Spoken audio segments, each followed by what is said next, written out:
Hey there, fellow nature wanderers. If you're like me, you love spending time outdoors, breathing in that fresh air, and connecting with the natural world. But at home, have you ever thought about what's in the products you use every single day? That's why I'm excited to share Apple Valley Natural Soap with you. Their handcrafted all-natural soaps are made with organic ingredients, essential oils, and no harsh chemicals. Awesome! So they're not only great for your skin, but they're safe for the planet.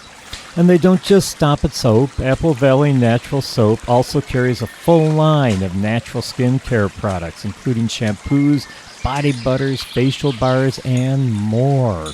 All designed to nourish your skin without synthetic ingredients. You can't beat that. That's just awesome. Whether you're hiking in the woods or just winding down after a long day, their products bring a little bit of nature right into your home. And the best part? By supporting Apple Valley Natural Soap through The Nature Wanderer, you're also supporting this podcast. Just head to the show notes and click on the link for Apple Valley Natural Soap. So go ahead, treat yourself and the environment to something better. Your skin and Mother Nature will thank you. Now let's get on with our adventure.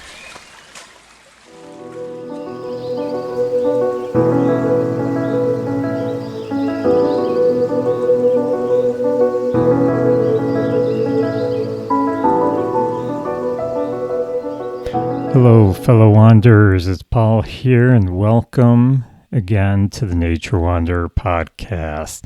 Today, I was thinking about when I was subbing just the other day at a local middle school. I was subbing for a science class, and they're doing earth science. And the subject that they were doing is one of my favorites, a little bit of astronomy here. Not astrology. We're not doing forecasts in school. What we were doing is we were doing the phases of the moon. And it was really pretty interesting trying to explain to a bunch of middle schoolers why the moon is always different shapes and phases, as we call it. Yeah, so that's what we were studying. And what made it really nice is I had these models to use. So there was a little yellow ball that they would place on a bottle cap just so that it wouldn't roll away. But they had this yellow ball that represented the moon. There was a smaller ball that represented the Earth, which was light colored on one side, and on the other side it was black. And then they had a third ball, which was smaller, and that was white on one side and black on the other. So it was divided right in half.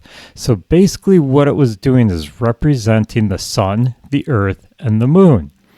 And because the shadow was on half of the moon, half the earth, that's why it was half and half.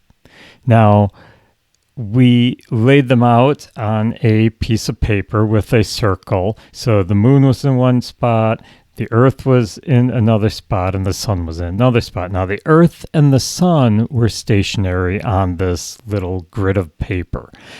But the circle around the earth had several numbers and several placements to move the moon around so that the kids could study what it would look like with the earth, or I should say the moon, going around the earth and what causes the different phases of the moon. So it was really pretty interesting, and they were sort of getting it, and I was sitting there trying to explain it.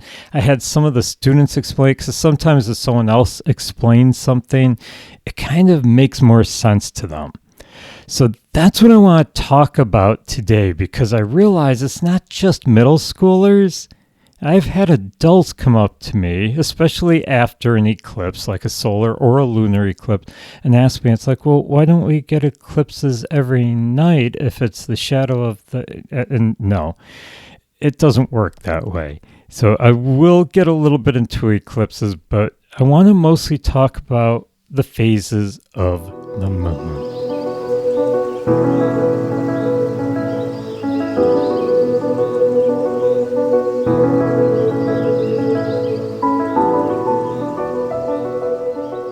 So before I start talking about the different phases and how it works, and I want to clarify the difference between rotation and revolving. So the Earth is revolving. Basically, it's like we have an axis through the middle of the Earth, and it revolves around that axis. So it's turning, what a lot of people think. So it makes one revolution every 24 hours. So we're spinning around this axis, and we call that a rotation. Now, a revolution is where it's moving through space. So the moon is revolving around the Earth. And of course, the Earth is revolving around the sun. So the moon is basically circling the Earth is circling the sun, but the Earth is also turning around an axis. So the Earth is rotating, but it is also revolving around the sun. The moon is revolving around the Earth. So hopefully you can picture that. Now, the big picture. The moon doesn't make its own light. It's not a fireball like the sun is. The sun makes the light. The Earth doesn't make light either. That's why we go into darkness every night, because what's lighting up the Earth and lighting up the moon is the sun. So when the sun is beating on the moon, we'll start with that first, it's lighting up half of the moon. When it's beating on the sun, the rays of the sun, the Earth, when the rays of the sun are hitting the Earth, it's lighting up half of it. So essentially, the moon always is in light, unless it goes into an eclipse, but we'll get into that later. I don't want to confuse you too much, but the moon always has half of it lit up at all times and half of it in darkness. Same with the Earth. Okay, I'm probably confusing you now, but let's just, simplify. The moon doesn't make its own light. We see it because the sunlight reflects off of it. That sunlight comes from the sun. As the moon orbits around the Earth, the part that we see lit up is what changes. And these changes are what we call the phases of the moon. Okay, let me give you an analogy just so you can wrap your head around this easier. Okay, now, if you were holding a ball, let's say, a tennis ball. You're holding a tennis ball in your hand.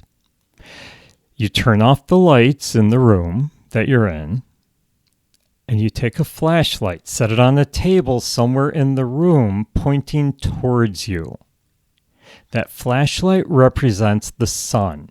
It's stationary. It's staying on that table all the time. It doesn't move. It's always pointing towards you and that ball that you're holding. Now, the ball is representing the moon. You are the Earth. So you have the ball is the moon. You're the Earth. That flashlight is the sun. Sun is not moving. You're not moving. Well, sort of. You're staying in place. Now, start rotating, not revolving. You're just turning. You're staying in one spot and you're turning around. And watch the ball. Watch that moon. And you're going to notice that the moon is still being lit up by the flashlight as you rotate around. Not revolve, you're rotating around. When you are facing the flashlight, okay, so you have the ball, the tennis ball between you and the flashlight. You can't see the ball. You're seeing the circle, a black circle. That is a new moon. Okay, now keep turning. And all of a sudden, you get about quarter of the way around. We'll say a quarter of the way around. Now you can actually see that half the ball is lit up and half the ball is in darkness. That's a quarter moon. Okay, keep turning. And as you turn, and hopefully you're actually doing this, as you're turning, still staying in one place, okay, you're rotating. You get to where you are between the flashlight and the ball. But I don't want your shadow on the ball, okay? So maybe you want to hold the ball up over your head a little bit so that it still gets light. You're not creating an eclipse, okay? So you are not blocking the light. The sun is still, that flashlight, is still hitting the ball. Now the whole thing is lit up. The dark side of that moon is away from you. The entire dark side. That is a full moon. Keep rotating. Go another quarter of the way around. Now, once again, you've got half the ball lit up, half of it's in darkness. That's a half moon. Go a little bit further, and you're going to see that, well, most of the ball is in darkness that you see, and only a small part is in the light. That's a quarter moon. So as you rotate, you're going to notice that different parts of the ball are lit up. I mean, honestly, the ball always has half of it lit up, half of it in the dark. But what we're seeing is that the shadow on the ball, the part that's lit up, is not always visible to us. That's, hopefully I explained it all right to you. Hopefully you understand this. That is the phases of the moon. So that's exactly how the moon phases work. We just are seeing the lit up part, and that lit up part changes as it orbits around us. It revolves around us, okay? You can use those words interchangeably. So the moon's going around us. It's always half lit up, but we only see part of what's lit up at certain times unless it's directly across from the sun. And that's when we're facing it and we see a full moon. When it's between the sun and us, we are looking at the shadow on the moon, the dark side of the moon, not a shadow, sorry. We're seeing the dark side of the moon. It's a new moon. So what are the phases of the moon? Okay, there's several phases. The first one is a new moon. Okay, it's the new moon. It's like it's being reborn. I mean, it's the same old moon. It's been there for centuries. It's been there forever. I don't know how long it's been there, but it's been there a long time. That is when the moon is between the earth and the sun. So the side that's lit is facing away from us. We can't see it at all. It's like it's hiding in the darkness. It's there, but we can't see it because the side that we are seeing is the dark side of the moon. Now, the next phase is what we call a waxing crescent.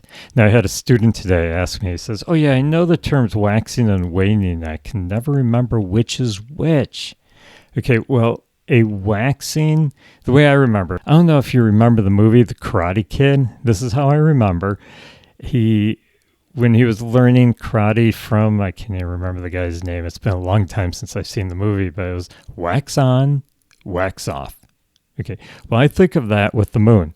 Wax on, so the moon is coming in, it's being turned on, the light's being turned on, and then wane off.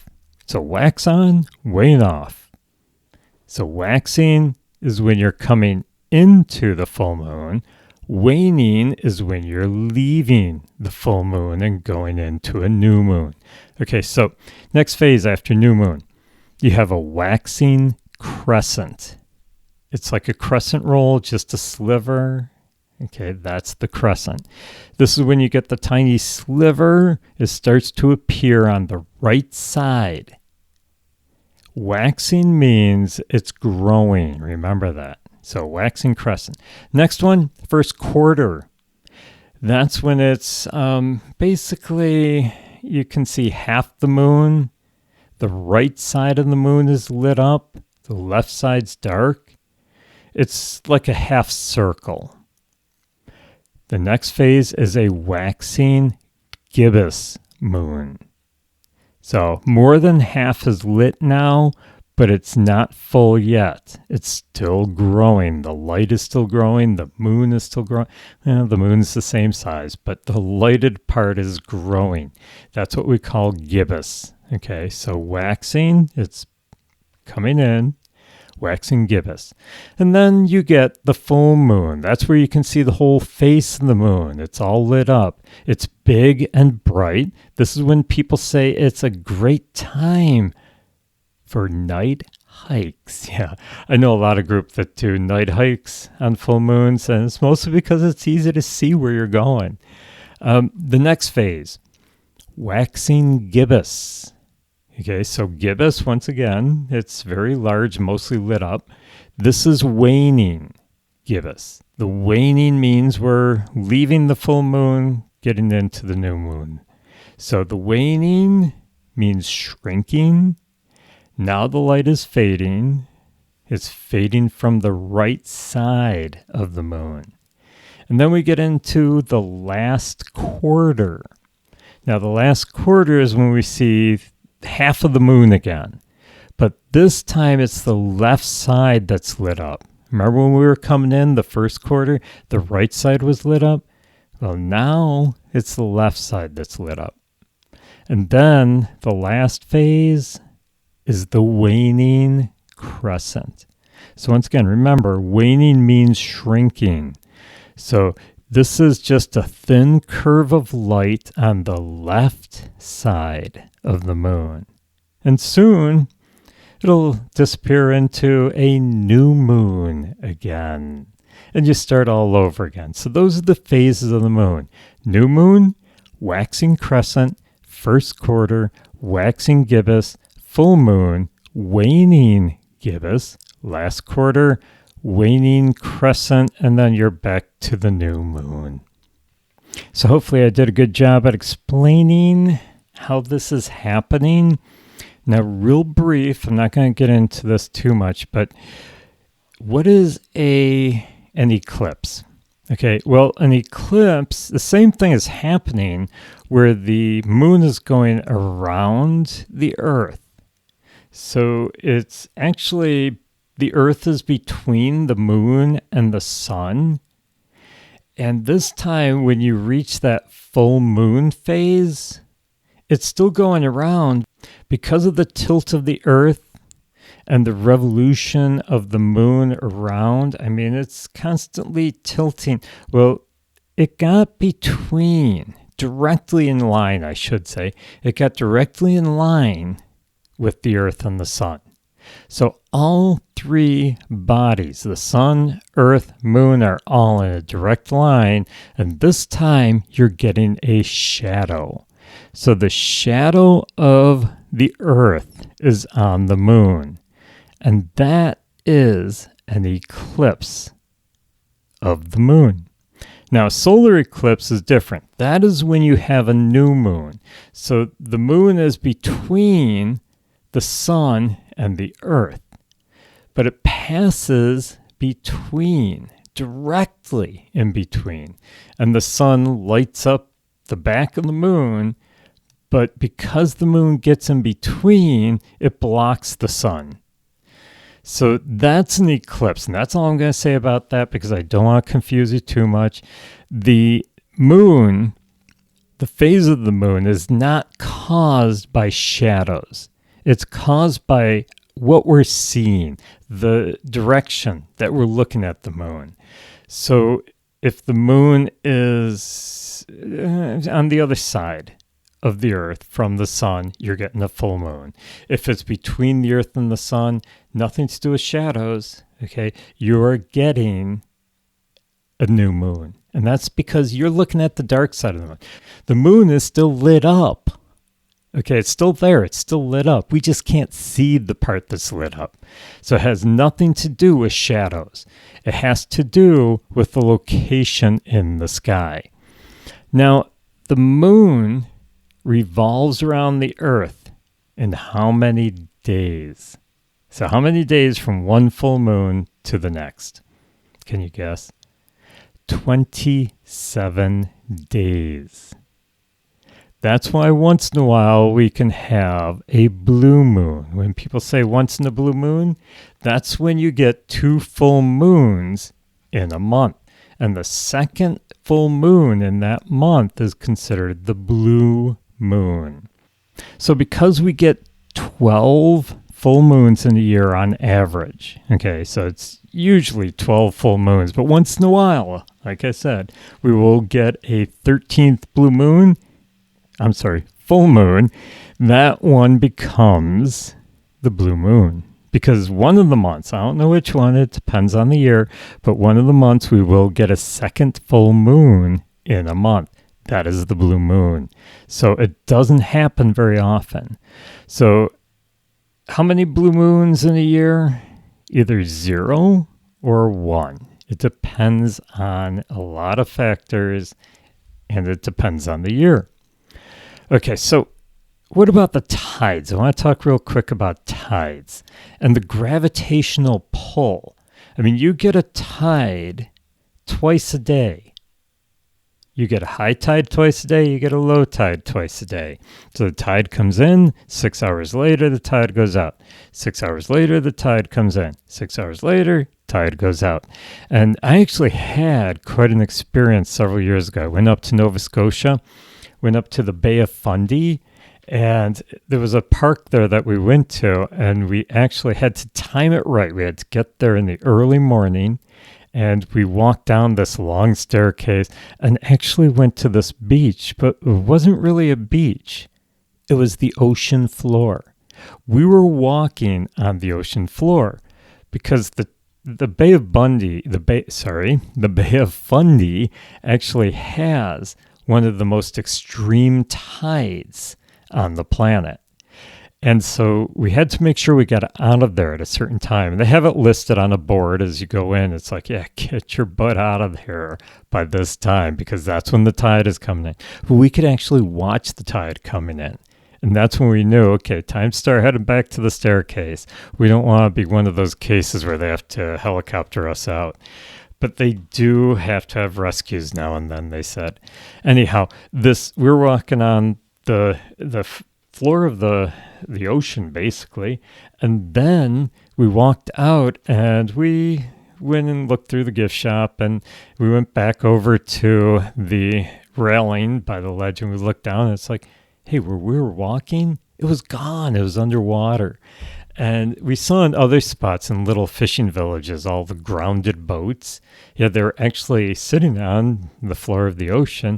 And later in the day, we went back to the same fishing village and the boats were floating. And that's when they went out to sea to do their fishing. So they had to time their fishing just right. All of these tides are caused by gravitational pull. I mean, maybe you've been to the beach. Maybe you've been to the shore somewhere and you were watching the waves gently rise and fall and you started wondering, well, what's really pulling them in? What's causing the waves to go up and down? What's causing the water level to go up and down? What's causing these tides? Well, the answer basically is in the moon. Yeah, the moon might be small compared to the Earth, but its gravitational pull is very strong. It's actually strong enough to tug at our oceans. So that gravitational pull is stretching the water slightly towards the moon. And it creates what we call the tides. Now, as the moon orbits around the Earth, these tides shift. High tides are when the moon is overhead or on the opposite side of the planet. Low tides are in between these times. So here's where it gets really cool.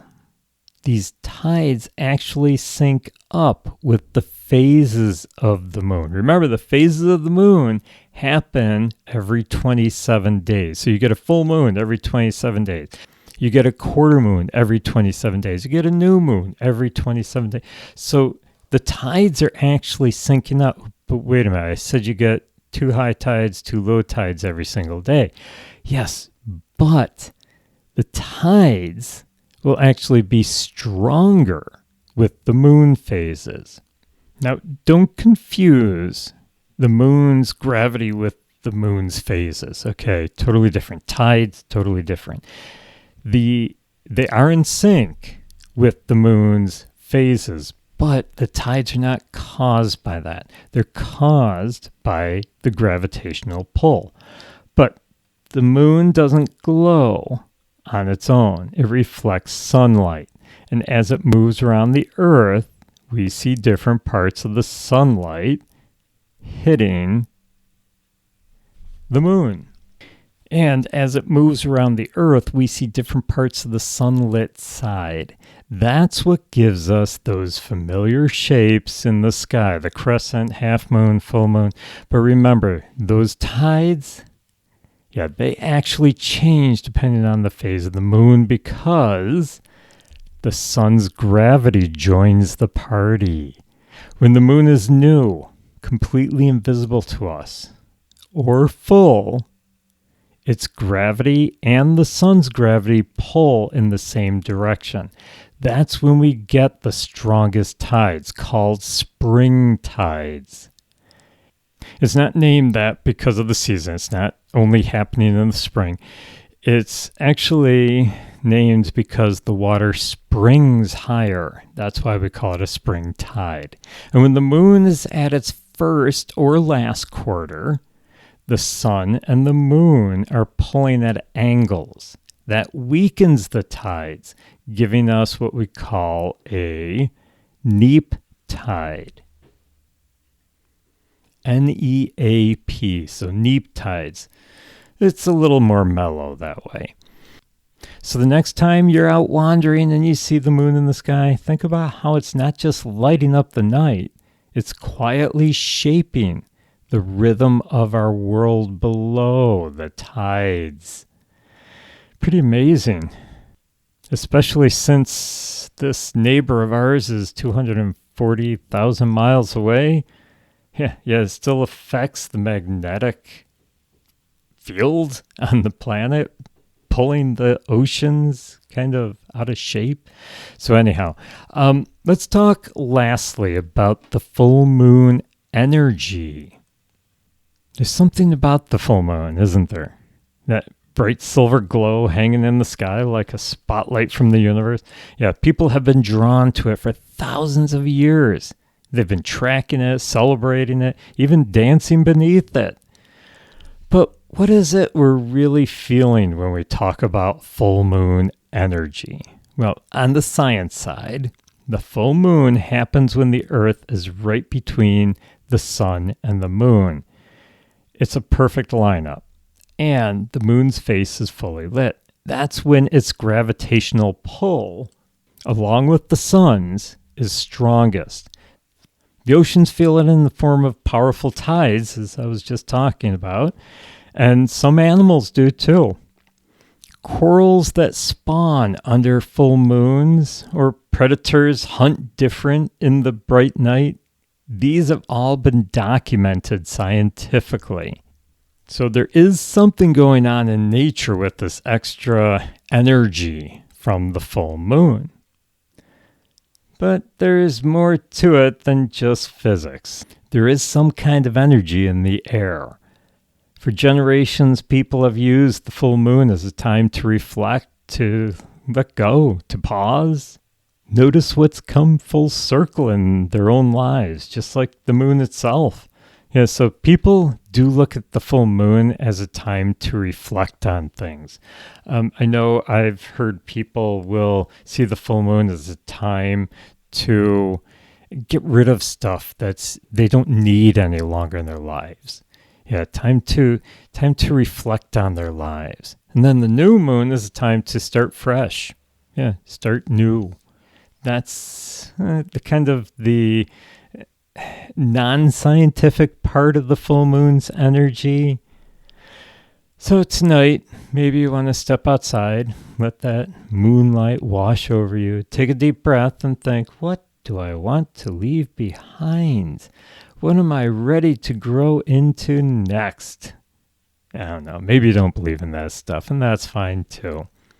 But I have noticed, like when I'm substitute teaching at the schools, when we're close to a full moon or we're at the full moon, it's like a couple days before, a couple days after, the students seem to be a little more wired. Yeah, and I don't think it's extra candy or anything. I think it's just the energy of the full moon's getting into them. So some people seem really shut down. Other people seem wired. Other people, I don't know. Everyone seems strange. I know I've heard people say that, policemen have said that, yeah, there's more crime during full moons. I don't know if there's been any studies. I don't know how true it is. But I do know, at least I feel, there is some sort of extra energy from the full moon, scientifically and non-scientifically. So I hope you enjoyed learning about the phases of the moon. So the next time you're looking outside and you see that crescent moon or maybe the waxing gibbous, or it's like, think about it. Think about where we're located, how close we are to getting to a full moon. Oh, if you really want to know, there is an app for that. Yes, there is a full moon app. I actually have it on my phone, believe it or not. It's the Phases of the Moon app, and it'll tell you what phase we're at, how long before the next full moon or the next quarter or maybe the new moon. So if you're really curious and you want to know what the percentage is of light right now, hey, get the app. It'll tell you. Otherwise, just go outside and enjoy watching the moon and figuring out what phase we're in. Are we waxing? Are we waning? So I hope you enjoyed learning about the moon. Be certain to share the podcast with your nature-loving friends so that they can learn more about the natural world around them, including all the stuff up in the sky like the moon. If you'd like to support the podcast, visit the show notes for a link to my Ko-Fi page. You can also support the podcast by purchasing awesome items in my online merch store.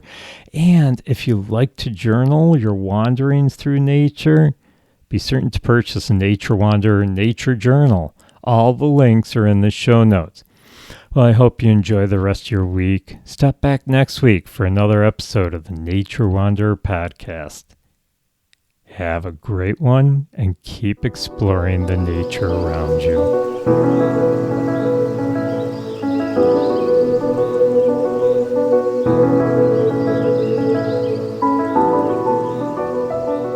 Hello, friends. I hope you're out wandering through nature, exploring the natural world around you. Do you enjoy writing about your wanderings? Nature journaling is an awesome, fun way to remember all the adventures you have taken and how you felt during those journeys. If you're looking for some beautiful journals to keep track of all your wanderings, I have several available on Amazon, including some guided journals for children.